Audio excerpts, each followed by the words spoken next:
জাতীয় থেকে আন্তর্জাতিক প্রান্তিক জনপদ থেকে নগর চারপাশ ঠিক কি ঘটছে এই মুহূর্তে তা নিয়ে আয়োজন এখন চারদিক। সঙ্গে আছি আমি সিফাত শাহরিয়ার। বাংলাদেশের উপর মৌসুমি বায়ু সক্রিয় থাকায় আগামী 3 দিন ভারী বৃষ্টির পূর্বাভাস দিয়েছে আবহাওয়া অফিস। তাই সমুদ্র তীরবর্তী উপকূলীয় এলাকা চট্টগ্রাম, কক্সবাজার, মোংলা, পায়রা সমুদ্র বন্দরে 3 নম্বর সতর্ক সংকেত জারি করা হয়েছে।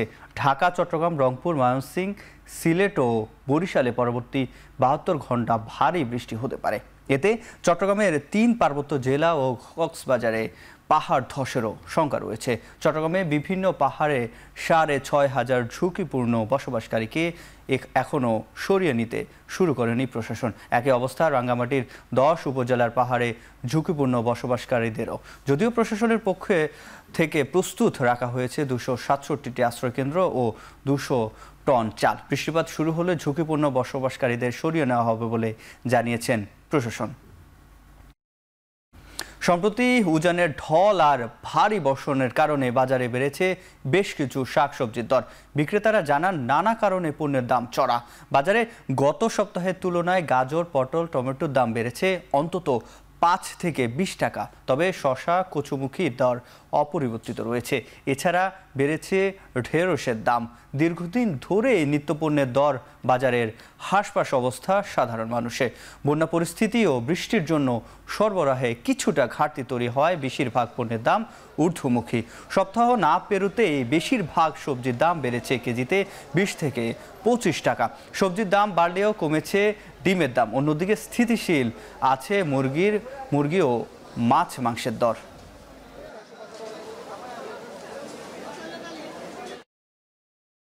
যে কোনো জিনিস 50 টাকা 80 টাকার নিচে নাই।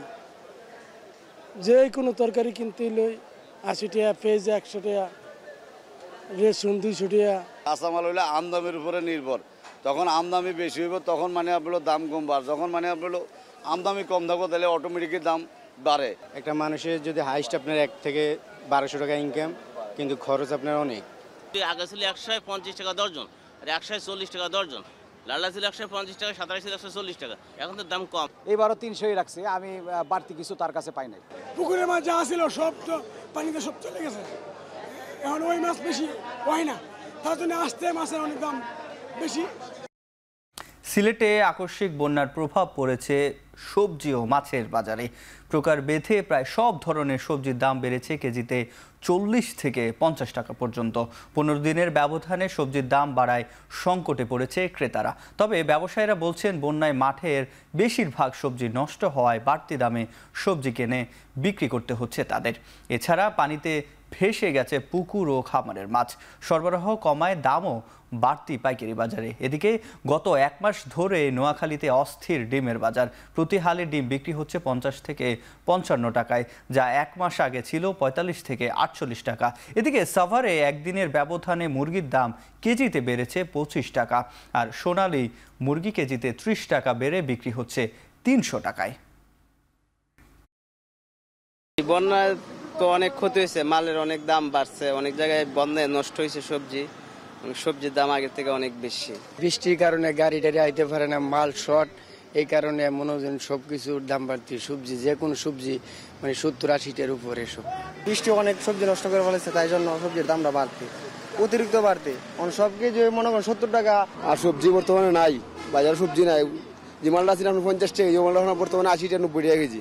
বন্যা যেভাবে উঠাউঠি 2বার আয়ে পড়ছে, বন্যার কারণে আমাদের বাজারও অনেক ক্ষতিগ্রস্ত। যারা প্রতিদিনই ভারত বিরোধিতার নামে আন্দোলনের ইস্যু তৈরি করার চেষ্টা করছে, তারা আবারও ভুল পথে হাঁটছে বলে মন্তব্য করেছেন আওয়ামী লীগের সাধারণ সম্পাদক ওবায়দুল কাদের। দলের 75তম প্রতিষ্ঠাবার্ষিকী উপলক্ষে সাইকেল র্যালির উদ্বোধনী অনুষ্ঠানে এমন মন্তব্য করেন তিনি। ওবায়দুল কাদের বলেন, বেকার তরুণদের কর্মসংস্থানের যে অঙ্গীকার ছিল তা পূরণ করেছে সরকার। জানান, দেশের স্বাধীনতা এনে দিয়েছে জাতির পিতা, আর তার কন্যা প্রধানমন্ত্রী শেখ হাসিনা দেশের মানুষকে দেখাচ্ছেন মুক্তির পথ। দেশের উন্নয়ন ও অর্জন আওয়ামী লীগের হাতে হয়েছে বলেও জানান তিনি। এর আগে ঢাকা উত্তর সিটি কর্পোরেশনের উদ্যোগে রাজধানীর জাতীয় সংসদ ভবনের দক্ষিণ গেটে সাইকেল র্যালির উদ্বোধন করেন ওবায়দুল কাদের।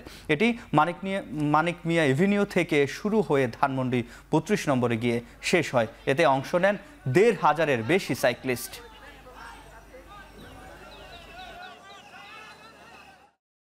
বিরোধিতার নামে আজকে আন্দোলনের ইস্যু খোঁজার চেষ্টা করছে। তারা আবারও ভুল পথে হাঁটছে। বিদেশে আমাদের বন্ধু আছে, ভারত আমাদের 71-এর পরীক্ষিত বন্ধু। আপনারা তো হৃদয়ে চেতনায় স্বাধীনতা ধারণ করেন না, কাজে 71-এর চেতনাও আপনারা ধারণ করেন না। আমরা যা করি বঙ্গবন্ধুর কন্যা বাংলাদেশের স্বার্থেই করে। স্বার্থ টিকিয়ে দিয়ে কারোর সাথে বঙ্গবন্ধুর কন্যা কোনো বন্ধুত্ব বন্ধনে আবদ্ধ হন। আমরা পরবর্তী আয়োজন করব দিয়াবাড়িতে, আমরা করব 300 ফিটে। আমরা এটা প্রথম আমরা টেস্ট করেছি এবং দেখেছি যে জনগণ কিভাবে এই সাইকেলটাকে তারা অ্যাকসেপ্ট করেছে এবং বিশেষ করে বাচ্চারা কিন্তু সবাই খুব খুশি হয়েছে। এবং আমি মনে করি বাচ্চাদের জন্য একটা সাইকেল অ্যারেঞ্জমেন্ট করা দরকার। তথ্য প্রতিমন্ত্রী মোহাম্মদ এ আরাফাত বলেছেন, নতুন প্রজন্মের কাছে আওয়ামী লীগের ইতিহাস ও ঐতিহ্য তুলে ধরতে হবে। শুক্রবার রাজধানীর তেজগাঁওয়ে ঢাকা জেলা আওয়ামী লীগের আয়োজিত ইতিহাসের গতিধারায় বঙ্গবন্ধু থেকে শেখ হাসিনার শীর্ষক সংবাদচিত্র প্রদর্শনী অনুষ্ঠানে এ কথা বলেন তিনি। আওয়ামী লীগ তার রাজনীতির নানা ছবির মাধ্যমে ইতিহাসের তুলে ধরার চেষ্টা করেছে বলে জানিয়েছেন তিনি। বলেন, দেশের জেলা উপজেলা পর্যায়েও সংবাদচিত্র প্রদর্শনী কার্যক্রম পরিচালনা করা হচ্ছে। স্মার্ট বাংলাদেশ ও স্মার্ট নগরী গড়ে তোলার চেষ্টায় নানা উদ্যোগ নিচ্ছে বলেও জানান প্রতিমন্ত্রী। ঐতিহাসিক একটি দল, যে দলের সাথে অনেক ইতিহাস ঐতিহ্যের সম্পৃক্ততা এবং সম্পর্ক, এবং বাংলাদেশের স্বাধীনতা, সার্বভৌমত্ব, গণতান্ত্রিক বিভিন্ন আন্দোলনে আওয়ামী লীগ একটি দল যে দলের সবসময় সম্পৃক্ততা ছিল এবং নেতৃত্ব দানের গৌরবোজ্জ্বল ভূমিকা ছিল। গাজায় ইসরায়েলি দখলদারিত্বের সমালোচনা করে পররাষ্ট্রমন্ত্রী ডক্টর হাসান মাহমুদ বলেন, গাজায় যা হচ্ছে তা সহ্য করার মতো নয়। সকালে গাজীপুরের ইসলামিক ইউনিভার্সিটি অব টেকনোলজি IIUTর 36তম সমাবর্তন অনুষ্ঠানে যোগ দিয়ে প্রধান অতিথির বক্তব্যে পররাষ্ট্রমন্ত্রী ডক্টর হাসান মাহমুদ এই কথা বলেন। মন্ত্রী বলেন, প্রযুক্তিগত অগ্রগতির এই যুগে যেখানে কৃত্রিম বুদ্ধিমত্তা, রোবোটিক্স, কোয়ান্টাম কম্পিউটিং এবং জেনেটিক্স বিশ্বকে নতুন আকার দিচ্ছে, সেখানে IIUTর ভূমিকা গুরুত্বপূর্ণ। গ্র্যাজুয়েটদের মধ্যে 8 জনকে একাডেমিক কৃতিত্বের জন্য OIC ও IIUT গোল্ড মেডেল প্রদান করা হয়। What is going on in Gaza, crime against humanity, what took place in Myanmar, crime against humanity in other parts of the world, what is taking place. This is stopped forever. He should work for that. চট্টগ্রামের রিয়াজউদ্দিন বাজারে অগ্নিকাণ্ডে মারা গেছেন 3 জন। বৃহস্পতিবার রাত 1:30টায় 8তলা মার্কেটের 2য় তলায় বৈদ্যুতিক শর্ট সার্কিট থেকে আগুন লাগে। এই ঘটনায় আহত হয়েছেন আরও 2 জন। মোহাম্মদিয়া মার্কেটের 2য় তলায় প্রথমে বাদার্স টেলিকমে আগুন লাগে, যা ছড়িয়ে পড়ে পাশের রেদোয়ান মার্কেট ও বাহার মার্কেটে। ফায়ার সার্ভিসের 8টি ইউনিটে আগুন নিয়ন্ত্রণে আনে। এ সময় পুড়ে যায় 4টি দোকান, যাতে ক্ষতির পরিমাণ প্রায় 5 কোটি টাকা, যেখানে কাজ করেন প্রায় 10,000 শ্রমিক। চট্টগ্রামের সবচেয়ে বড় এই পাইকারি বাজারে ছোট বড় 110টি মার্কেট রয়েছে। অগ্নি ঝুঁকিতে থাকায় আতঙ্কিত কয়েক হাজার শ্রমিক ও কর্মচারী। রাত 1:30টার পর তো 4টা পর্যন্ত একটা অরাজক অবস্থা আর বাজারে থেকে আল্লাহ রব্বুল আলামিন রহমত আছে, তারা সেফ রাখে। আরও মহিলা খুব মারাত্মকভাবে আহত আছে, বাচ্চাও খুব আহত আছে, চিকিৎসাধীন আছে। আমি ওটার সাথে সাথে এখানে একজন দেখছি সাথে বসে আছে মরে এরকম করে, আর একজন আমি আমার ছেলেকে দেখছি বাথরুমে। ভাই মানে ভেন্টিলেশন কোনো সিস্টেম নাই, যার জন্য আমাদের খুব একটা চ্যালেঞ্জিং হইতেছে। এই চ্যালেঞ্জিং উপেক্ষা করে দিয়েও আমরা আল্লাহর রহমতে একটা দোকান বেশি খরচ হয়েছে, আর বাকি দোকানগুলো সামান্য ক্ষতিগ্রস্ত হয়েছে। তো সেইরকম যেরকম হওয়ার ইচ্ছা ছিল সেরকম আমরা হতে দেইনি, আল্লাহ আমাদের সহায় করছে।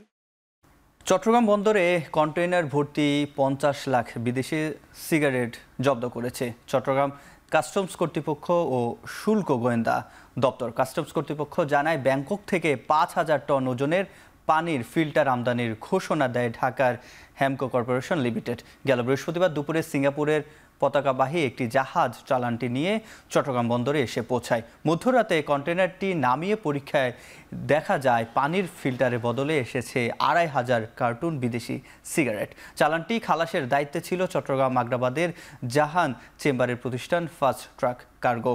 এই ঘটনায় আইনি ব্যবস্থা নেওয়া হবে বলেও জানিয়েছেন কাস্টম কর্তৃপক্ষ।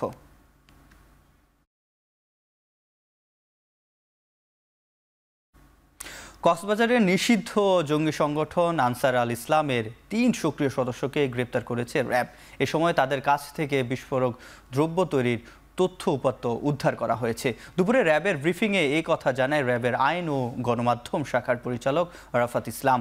গেল রাতে কক্সবাজারের চৌফলদি এলাকায় অভিযান চালিয়ে তাদের গ্রেপ্তার করে র্যাব। গ্রেপ্তারকৃতরা হলেন জামালপুর ইসলামপুর এলাকার জাকারিয়া মণ্ডল, ভোরাহান উদ্দিন এলাকার নিয়ামতুল্লাহ ও ফেনীর সোনাগাজী এলাকার ওজাহের। তারা 3 জনই মাদ্রাসার ছাত্র এবং তারা নিষিদ্ধ জঙ্গি সংগঠনের সক্রিয় সদস্য।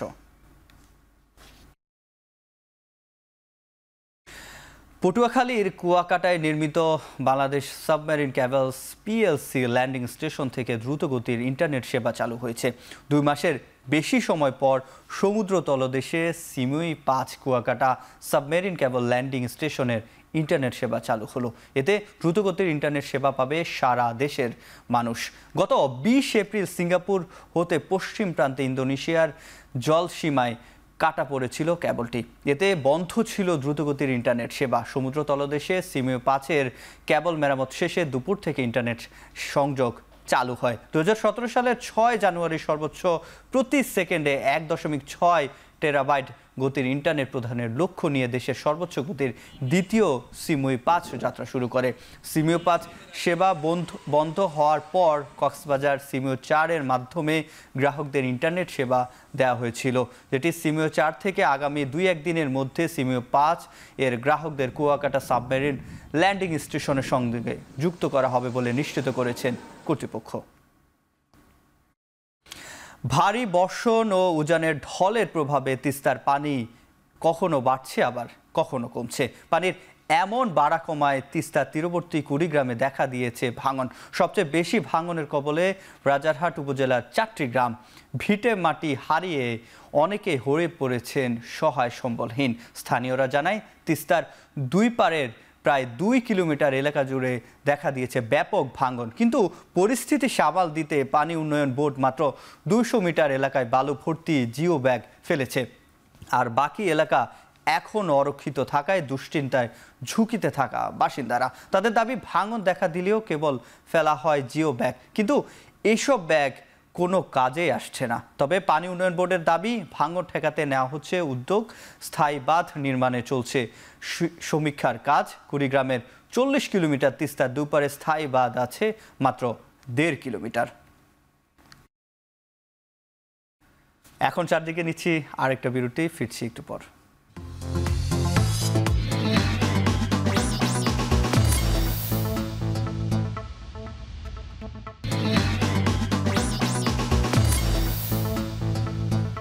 বিরতির পর ফিরে এলাম। আপনারা দেখছেন এখন চারদিক। এবার দেশের বাইরের প্রসঙ্গ। 4 বছর পর নির্বাচনের আগে বিতর্কে মুখোমুখি হলেন মার্কিন প্রেসিডেন্ট জো বাইডেন ও সাবেক প্রেসিডেন্ট ডোনাল্ড ট্রাম্প। বিতর্কে 2 নেতাই দেশের নানা সংকট সহ বৈশ্বিক ইস্যুতে একে অন্যকে অভিযুক্ত করেন। এ সময় ইউক্রেনের সামরিক যে সহায়তা দেওয়ার বাইডেনের কড়া সমালোচনা করেন ট্রাম্প। পাল্টা অভিযোগ এনে বাইডেন বলেন ন্যাটো থেকে যুক্তরাষ্ট্রকে বের করতে চান ট্রাম্প। যদিও গাজায় ইসরায়েলের সেনা অভিযান নিয়ে খুব বেশি আলোচনা হয়নি বিতর্কে। বাইডেন বলেন তার আমলে যুক্তরাষ্ট্র আরও উন্নত হয়েছে। অন্যদিকে ট্রাম্প বলেন বাইডেনের সময়ে দেশে মূল্যস্ফীতি আর বাণিজ্য ঘাটতি বেশি। বিশ্বের তৃতীয় বিশ্বযুদ্ধ শুরুর দ্বার প্রান্তে বাইডেন নিয়ে গেছেন বলে অভিযোগ করেন ট্রাম্প। সংবাদ মাধ্যম CNN-এর আয়োজনে এই বিতর্ক চলে 90 মিনিট। 38 বছরের সর্বনিম্ন অবস্থানে পৌঁছেছে আন্তর্জাতিক মুদ্রাবাজারের অন্যতম প্রধান মুদ্রা জাপানের ইয়েন। প্রতি মার্কিন ডলারের বিপরীতে মিলছে 161 ইয়েন। শেষবার 1986 সালের ডিসেম্বরে এতটা দুর্বল হয়েছিল ইয়েন। বৃহস্পতিবারই $1 160-এ নামে ইয়েনের বিনিময় মূল্য। গেল মার্চ মাসে জাপানের কেন্দ্রীয় ব্যাংক ঋণাত্মক সুদ হার নীতির অবসান ঘটানোর পর থেকেই কমতে শুরু করেছে ইয়েনের মান। বর্তমানে জাপানে কেন্দ্রীয় ব্যাংকের সুদের হার 0 থেকে 0.1%, যেখানে যুক্তরাষ্ট্রে এই হার 5.5 থেকে 5.5%। চাঁদ থেকে প্রায় 2000 গ্রাম নমুনা সংগ্রহ করেছে চীনে পাঠানো চাঙ্গি 6 রোবট। শুক্রবার এই তথ্য জানানো হয় তাদের পক্ষ থেকে।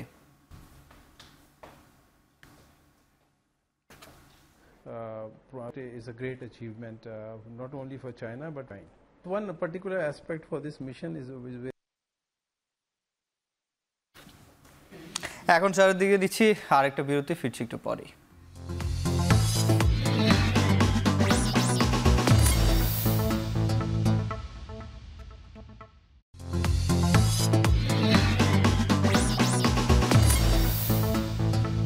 বিরতির পর ফিরে এলাম, আপনারা দেখছেন এখন চারদিক।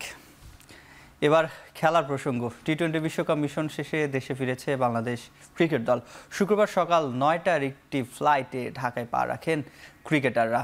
দেশে ফিরে প্রায় 2 সপ্তাহের বিশ্রাম পাবেন লিটন শান্তরা। তারপর ব্যস্ত সূচিতে সামনে রেখে চট্টগ্রামে বাংলা টাইগার্সের ক্যাম্পে তাদের যোগ দেওয়ার কথা রয়েছে। এদিন দেশে ফেরার পর কথা বলেছেন তাসকিন আহমেদ। জানালেন সাকিব রিয়াদদের অফ ফর্ম বিশ্বকাপে প্রভাব ফেলেছে। এছাড়া তানজিম, সাকিব আর রিশাদ হোসেনের বোলিং নিয়ে নিজের সন্তুষ্টির কথাও জানান এই পেসার।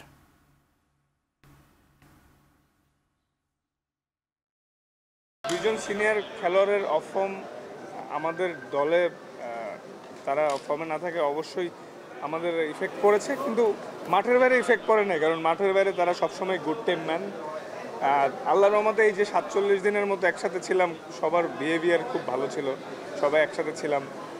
এই অফ দ্য ফিল্ডে সব তো ঠিকই ছিল, কিন্তু আসলে টিমের ওয়ান অফ দ্য কি প্লেয়াররা অফ ফর্মে থাকলে ওই টিমের প্রবলেম হওয়াটাই স্বাভাবিক।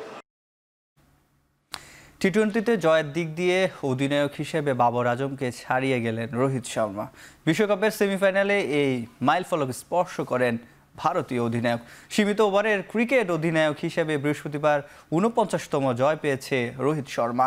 শেষ 8-এ অজিদের বিপক্ষে ম্যাচ জয়ের মাধ্যমে পাকিস্তানের অধিনায়ক বাবর আজমের পাশে অবস্থান করছিল ভারত অধিনায়ক। অর্থাৎ টি-20তে অধিনায়ক হিসেবে সর্বোচ্চ ম্যাচ জয়ের রেকর্ড এখন তার দখলে। এবারের বিশ্বকাপের ফাইনাল জিতলে বিশ্বের প্রথম অধিনায়ক হিসাবে জয়ের 50 করবে রোহিত শর্মা। শনিবার দক্ষিণ আফ্রিকার মুখোমুখি হবে তার দল।